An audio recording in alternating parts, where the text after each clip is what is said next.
그러면 B는 자기가 감례로 자기가 노동한 걸 갖다가 또 A한테 줍니다. 이런 형태로 사회적인 노동을 이렇게 조직한 적이 있었다는 겁니다. 그러니까 여러분이 딱 들으니까 좀 황당할 거예요. 선물? 그 2월 14일날 그 사춘기 남자애들이 한 거 아니냐? 여자애들과? 하여튼 그런 거 아니에요.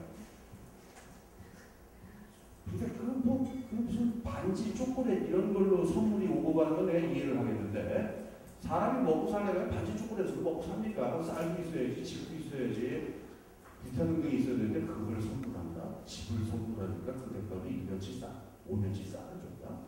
그런 식의 선물 행위가 있었느냐는 의심이 여러분 생기죠? 그죠? 네. 그러다 보니까 그랬었습니다. 네.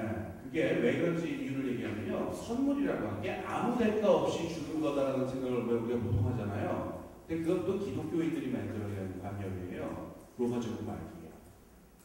그러니까 여러분 모스라는 사람이 있는데요. 프랑스 사람 중에 그 사람이 그 선물 이걸 연구한 사람인데 그 사람이 굉장히 강조한 게 뭐냐면 선물은 원래 보상행위가 아니라고요. 내가 이걸 주면은 그렇다고 또 이것도 아니라 내가 이만큼 보냈으니까 내가 저 리백의 초콜릿을 보냈으니까 다음에는 그 3월 14일날 무슨 사탕이 오겠지 딱 생각을 하면서 사탕을 넣으랴 하면서 500원짜리 리백의 초콜릿 줬는데 아니면 10,000원짜리 스위스 사탕 넣으면은 이익이 얼마야? 이런 건 아니라는 거예요. 그런 것도 아닌데 그렇다고 해서 무슨 고상하게 막 그냥 퍼주고 이런 것도 원래 아니었는데 기독교인들이 한 4, 5세기경에 만들어낸 관념이라고 해요. 그래서 이런 걸 식으로 해가지고 아까 말한 대로 곡식이라든가 집이라든가 이런 것까지 서로 선물로 오고 갔었다는 겁니다, 실제로. 그 방금 제가 예를 하나 든 게 좀 그 트러블에 대해서 농사지하고 다 자기 그 여동생이 준다고. 그게 바로 그 예입니다. 그 다음에 여기서 문제가 또 하나 있습니다. 다 좋은데 이거 이 두 사람만 지지고 먹고 하는 거 아니야. 그죠? 다 좋은데 A하고 B 있고 집이라고 이게 오갈 수도 있었다고 치고 그럼 이게 사회에는 굉장히 많은데 그럼 모든 사람들이 다 이렇게 쌍쌍 플레이만 해가지고 노동이 분업이 주식된다. 무슨 대규모 분업이 주식되겠냐 이런 생각을 할 수 있죠. 간단한 방법이 있습니다. 이거를 A가 B한테 주면 B가 A한테 주지 말고 C한테 줍니다. 그럼 C는 D한테 줍니다. 그러면 D는 등등등등 해서 Z가 A에게 줍니다. 이렇게 만들어놓으면 되겠죠. 이러면은 이게 뭐 Z라는 법이 있습니까? 뭐 히읗도 될 수 있고 뭐 오메가도 될 수 있고 뭐 많이 이렇게 된 무지무지하게 이렇게 연결될 수 있잖아요. 이게 실제로 아까 왜 제가 쿨라라는 이런 얘기 들었었죠? 그 목걸이 하나 삐인 거 이렇게 반대로 이렇게 되는 거. 요게 연결되기 전에 몇백 명입니다. 1층 숫자가. 그 몇백 명이 이런 방식으로 물건을 주고받는 겁니다. 여러분 상상력을 자극하기 위해서 여러분 누구나 경험했을 이해를 제가 드려보겠습니다. 여러분 그 대학교나 고등학교 다니실 때 저쪽에서 후배들이 나타나서 선배님 술 사줘요 이러면은 그거 전방 200m 후배 발견 집으로 튀어라 뭐 이렇게 하셨어요? 그거 아니죠. 그거 웬만하면 뜯겨주고 말았죠. 그죠? 그거 그래서 그렇게 몇 번 뜯겨준 다음에 몇 달 지난 다음에 후배들을 지목해서 얘들아 정산하자 이러셨어요? 그러지 않았죠. 그거 어떻게 돼요? 그럼 후배들은 어떻게 되는 거예요? 자기를 후배한테 또 사주게 되죠. 그러니까 이렇게 생각해 보세요. 선배 후배의 관계가 여기서 이렇게 선물이 오고 간 게 아니죠 지금. 선배 후배 그래서 쫙 이렇게 줄로 내려가는 거잖아요. 그래서 이 관계가 아주 탄탄하게 존재하는 고등학교나 대학교는 어떻게 되냐면은 졸업생들이 탄탄하게 이걸 조직해서 파벌이 되기도 합니다. 그렇죠? 우리 전통의 무슨 고등학교 하면 으쌰하고 들고 나가지고 다 같이 뭐 이런 식으로 하죠. 그래서 보통 이게 그 줄바닥으로 연결되는 그런 좀 악습들을 있습니다만은 이건 우리 누구나 다 경험해봤습니다. 근데 만약에 어떤 후배 하나가 일하는 후배가 있는 대로 받아먹은 주제, 이 합리적 자기 책임의 신자유주의 세계에 무슨 구습이야? 나 이런 거 안 해. 똑똑하면 어떻게 해? 그래서 후배들 나타나면 너 나 알아? 막 이런 식으로 하게 되면 정 떨어지겠죠, 그죠? 그럼 그 집단이 여기서 끝입니다. 네. 이런 게 실제 우리 사회가 존재했었어요. 어디나 존재합니다, 이런 거는. 그러니까 이게 여러분 200년 전 얘기라고 생각하지 마세요. 어디서나 존재했고, 언제나 존재하고, 지금도 존재하고 있습니다. 지금 우리가 그걸 찾아내고 있지도 못했고.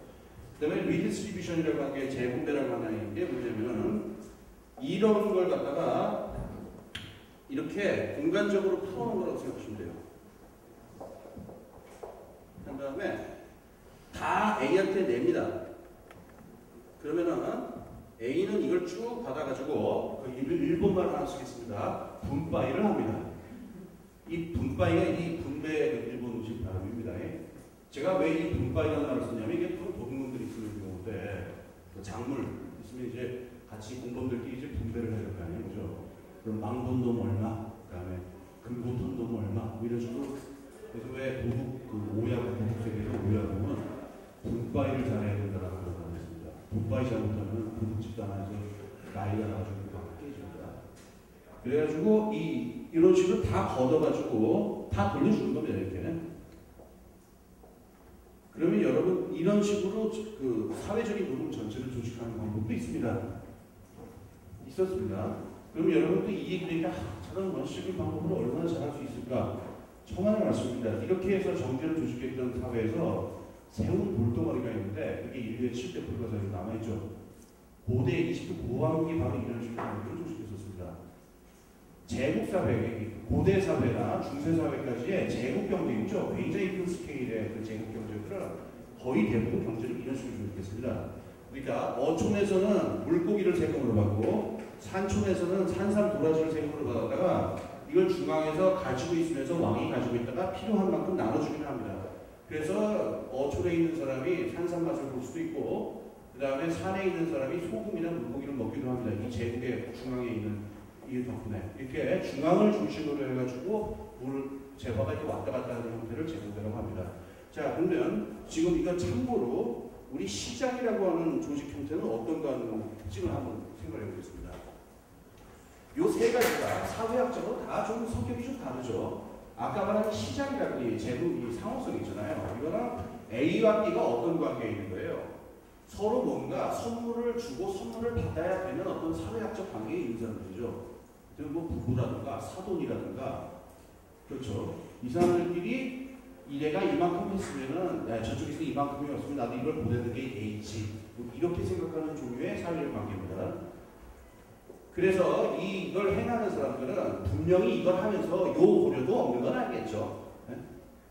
선물이라고 그냥 혼수를 이따만큼 보내는데 저쪽에서 기껏 보내기에 뭐가 어쩌고저쩌 뭐 중고 마이크로웨이브 뭐 이런 시비가 많이 벌어지잖아요. 네, 혼수 잘못되면 칼을 핀다지 않습니까? 그러니까 분명히 이제 혼수를 주고받은 양쪽이 점잖은 표정을 하고 뭔가 이렇게 점잖게 하는 행동을 하지만 뒤로 서면 다 무릎이처럼 계속 다 하잖아요. 얼마 저 쌍꺼풀 만들어서 혼수를 보내 막 그래가지고 이게 없는 건 아닙니다만 어쨌든 이 행동이 벌어질 때 이걸 하는 사람들은 다른 동기에 의한 거죠. 돈 계산이 돈을 얻기 위한 목표 때문에 이걸 하는 게 아니라 서로 간에 사회적인 의무와 예의 때문에 이렇게 하는 거죠. 그 다음에 이건 어때요? 아까 말한 제국이라고 하는 거. 이거는 사실상 중앙에 있는 이 권력자, 이 사회에 대한 복종과 복종이라고 하는 얘기가 함께 들어갔죠, 여기 안에. 그래서 이런 어쨌든 그래서 이 관계라든가 이 관계는 사람끼리의 관계가 분명합니다. 그런데 시장 관계는 어떻습니까? 사람하고 사람 사이에 화폐가 들어가잖아요. 이 사람은 이 사람을 상대하는 게 아니라 사실상 화폐를 상대합니다. 그리고 이 사람도 이 사람을 상대하는 게 아니라 화폐를 상대합니다. 그러니까 이렇게 해서 만나는 거죠. 그 자본론 앞에 뭐 자세하게 아주 재밌게 써 있는데 이게 어떤 건지 아주 분명한 예를 하나 들어보겠습니다. 그 아주머니들이 말입니다. 뭐 이런 분들이 있습니다. 그 백화점에 가가지고 핸드백을 살 때는 100만 원, 200만 원 쭉쭉 긋는 분들이 그 말에 있는 재래시장에 가서 콩나물 줄 때는 꼭 500원을 깎습니다. 그런 거 있죠. 그거 왜 그럽니까?